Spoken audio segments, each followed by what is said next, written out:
এই এভরিওয়ান, কি অবস্থা তোমাদের? আমার না অনেক দিন ধরে হাঁসের মাংস আর চিতই পিঠা খাইতে ইচ্ছা করতেছে। আপনাদের ভাইয়াকে বললাম আমাকে 300 ফিট নিয়ে যাও, সে বললো না নিয়ে যাবে না। বললাম দিয়াবাড়ি নিয়ে যাও, সেটাও করবে না। তারপর বললাম ঠিক আছে বাজার থেকে একটা হাঁস এনে দাও।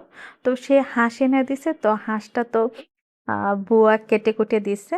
আর আমি অনেক ভিডিও টিডিও দেখে আমার লাইফের প্রথমবার আমি হাঁসের মাংস রান্না করব, তাই অনেক ভিডিও দেখে টেকে রান্না বসায় দিলাম।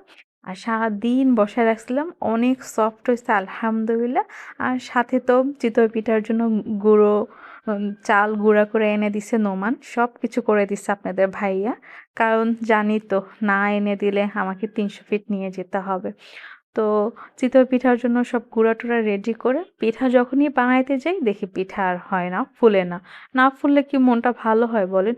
অনেকগুলা পিঠা নষ্ট হওয়ার পরে পরে মনে হলো আমার ঢাকনাটা অনেক ছোট হয়ে গেছে, ভিতরে বাতাস ঢুকে, এই জন্য আর ফুলে না।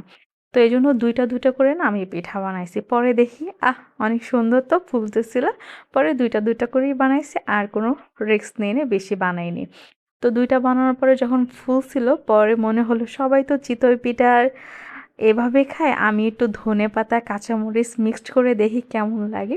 তো ব্লেন্ড করে ধনেপাতা আর কাঁচামরিচ মিক্সড করে নেওয়ার পরে না, যখনই বানাইছি তখন দেখি অনেক সুন্দর একটা কালার আসছে, ফুলেও গেছিল।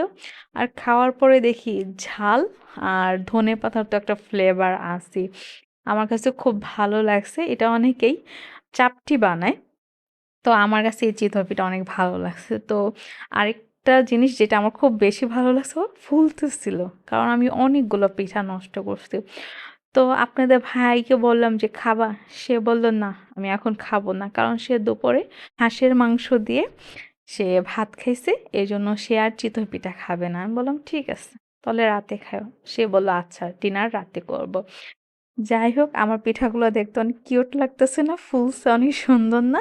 তো আমি তো গরম গরম খাইছি। আর আপনাদের এই ঠান্ডার মধ্যে কার কার চিতই পিঠা খাওয়া হয়েছে আর কে কে 300 ফিট গেছেন ওইটাও বলবে। আর আমার রান্না এত মজা হয়েছে আর পিঠাগুলো এত সুন্দর হয়েছে, আর 300 ফিট যাওয়ার ইচ্ছে করতেছে না। আর আজকে তো আমার এই ভিডিওটা হলো আমার এই বছরের লাস্ট ভিডিও। আমার ভিডিও দেখে কার কেমন লাগছে বলবেন, আর অবশ্যই একটা লাইক করবেন। আর এ লাস্ট ডে কার কি প্ল্যান আমাকে সেটাও বলবেন। আমার আপাতত কোনো প্ল্যান নাই, নোমান বসে নাই ঠান্ডার মধ্যে কোথাও বের হওয়া যাবে না।